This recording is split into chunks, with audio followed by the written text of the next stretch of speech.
పిల్లల బట్టలు కావచ్చు, డైట్ ఛార్జెస్ 10 సంవత్సరాలు పెంచకపోతే నేను వచ్చి 40% పెంచిన. కాస్మెటిక్ ఛార్జెస్ 16 ఇయర్స్ పెంచకపోతే నేను వచ్చి 210% కాస్మెటిక్ ఛార్జెస్ పెంచిన పేద పిల్లలకు. ఏవేమి చేయగలమో స్కూల్స్లలో రిఫార్మ్ తీసుకొచ్చినాం. ఈరోజు మనం సెంట్రల్ కిచెన్స్ డిజైన్ చేసి ఎంత బెస్ట్ బ్రేక్ఫాస్ట్ ఇవ్వడానికి ప్రయత్నం చేస్తున్నాం. ఒకరోజు పాలు, ఇంకొక రోజు రాగి జావా, ప్రోటీన్ ఫుడ్ ఇవ్వాలని ఈరోజు మనం ప్రయత్నం చేస్తున్నాం. వాళ్ళే కాదు, 1.5 లక్ష ఉండే టీచర్లకు, లెక్చరర్స్ కూడా బ్రేక్ఫాస్ట్ లంచ్ అఫీషియల్గా మిమ్మల్ని కూడా ఇందులోనే, మీరు కూడా ఉదయమే ఇంటి దగ్గర మేడం కోపం వచ్చి బ్రేక్ఫాస్ట్ పెట్టకపోతే మా సోదరులు స్కూల్కి వచ్చి తినొచ్చు అని పెట్టిన కదా. ఇవన్నీ కూడా కన్సర్న్తో, హ్యుమానిటీతో చేస్తున్నా నేను. ఇదేదో అధికారం ఉంది కాబట్టి అథారిటేటివ్ డెసిషన్స్ కావు ఇవి. ఒక మానవీయ కోణంలో ఆలోచన చేస్తున్నాం. మనిషికి సంబంధం ఉండాలి, మనిషికి మీద ఒక మనిషికి విశ్వాసం ఉండాలి. మానవ సంబంధాలే ఈ దేశాన్ని నిలబెట్టిన 1000 సంవత్సరాలైనా. యుద్ధాలు జరిగినా, రాజ్యాలు కోల్పోయినా మానవ సంబంధాల మీదనే జరిగినాయి కదా ఇవన్నీ.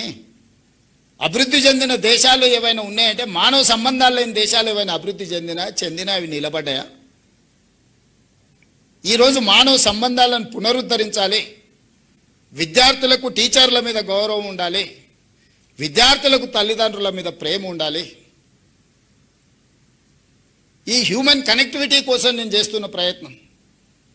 ఒకప్పుడు మేము 7 మంది అన్నదమ్ములో ఒక సిస్టర్, 2-3 రాత్రికి ఇంటికి వచ్చిన రాకపోయినా మా అమ్మకి ఏదో పిల్లగాడు రేపు వస్తాడులే అనుకునేది. ఇప్పుడు మీకు ఉన్నది ఒకటే పిల్లగాడు, వాడు 5 నిమిషాలు రాకపోతే మీరు ఎంత హైరాణ పడుతున్నారో మీరు చూస్తలేరా?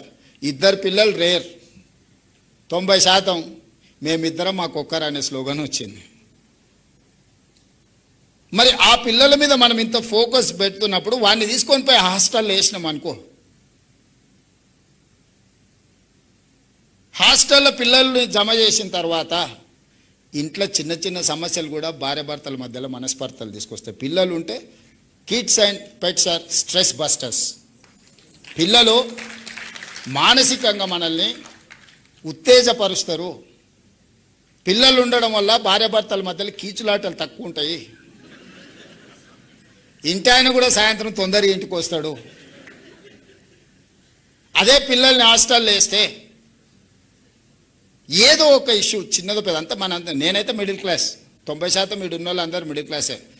సూపర్ రిచ్ ఉన్న వాళ్ళ కిడ్స్ పేరెంట్స్ గురించి నాకు తెలియదు, కానీ మిడిల్ క్లాస్లో ఏముంటుంది మనకి? ఇంటికి వస్తే ఏదో చిన్నది టీవీ ఆన్ చేయలేదనో, ఆన్ చేసిరానో, ఏదో అడుగు ఇచ్చిరానో, ఇయ్యలేదనో, అక్కలు ఈటీవో మాటీవో అని అంటే మనం ఏదో స్పోర్ట్స్ పెట్టమనో లేకపోతే సినిమా పెట్టమనో, ఇంతనే చెప్పారు. భార్యాభర్తల మధ్యలో 90% ఇవే ఉంటాయి. మీరు చూడండి, మీరు ఇంటికి పోయి రాసుకోండి ఒక నెల మొత్తం ఎందుకు కొట్లాడారు.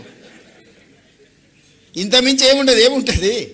ఏమో మనకేమో 100 ఎకరాల భూములు ఉన్నాయి, దాన ధర్మాలు చేస్తున్న దాని మీద కొట్లాడతామా, లేకపోతే వజ్రాలు ఉంటే రోడ్డు మీద ఇసిరేస్తున్నాం అని కొట్లాడుకుంటే ఏముంటుంది? ఇవాళ మనం ఏదో చికెన్ వండమంటే లేదు వంకాయ వండితే సర్దుకో అంటుంది. నేనేదో చికెన్ తినాలంటే ఆదివారం నువ్వు వంకాయ వండుతా అంటావు అంటే, ఆమె అంటే కోడి లేదు పోయి తేవాలంటే కష్టం, ఇంట్లో వంకాయ వండి పెడతా అంటుంది. ఇదే పెద్ద సమస్యకు దారితీస్తుంది.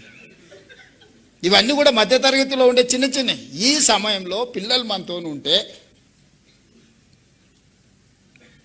వీటన్నిటిని కూడా తగ్గించుకోవచ్చు.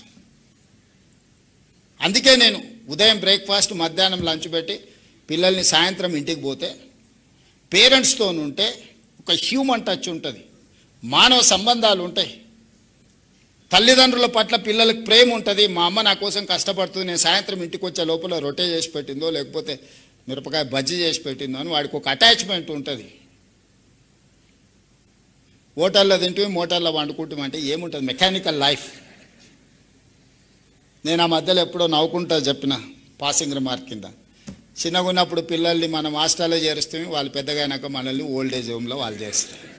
ఇంకెక్కడుంది మానవ సంబంధాలు? చదువు పేరు మీదనో లేకపోతే ఆర్థిక పరిస్థితుల్లో పిల్లల్ని తీసుకొని పోయి మనం హాస్టల్లో పెడుతున్నాం. వాడు ఒంటరిగా బతికేది అలవాటై దోస్తులతో తిరిగేది అలవాటు అయినాక ఇంట్లో తల్లిదండ్రులు ఉంటే వానికి విసుగొస్తుంది. ఏది పొద్దుపోంది వీళ్ళని తీసుకొని పోయి ఓల్డేజ్ హోమ్ లేపో అంటున్నాం. సమాజంలో మానవ సంబంధాలు విచ్ఛిన్నమైన తర్వాత ఏ దేశము బలంగా ఉండదు, ఏ కుటుంబము బలంగా ఉండదు. పిల్లలే మన సంపద. ఒకప్పుడు పిల్లలు ఎక్కువ ఉంటే బరువు అనేటోళ్ళు, ఖర్చు అనేటోళ్ళు. ఇప్పుడు పిల్లలు లేని సమాజం, అభివృద్ధి లేని దేశాలుగా మారుతూనే మనం చూస్తున్నాం. ఆ పిల్లల బాధ్యతనే తల్లిదండ్రులు ఎంత తీసుకుంటుర్రో, నేను ఎందుకు ఇవి చెప్తున్నా అంటే తల్లిదండ్రుల దగ్గర కూడా ఉండట్లేదు. 90% ఆ పిల్లలు మీతో ఉంటున్నారు.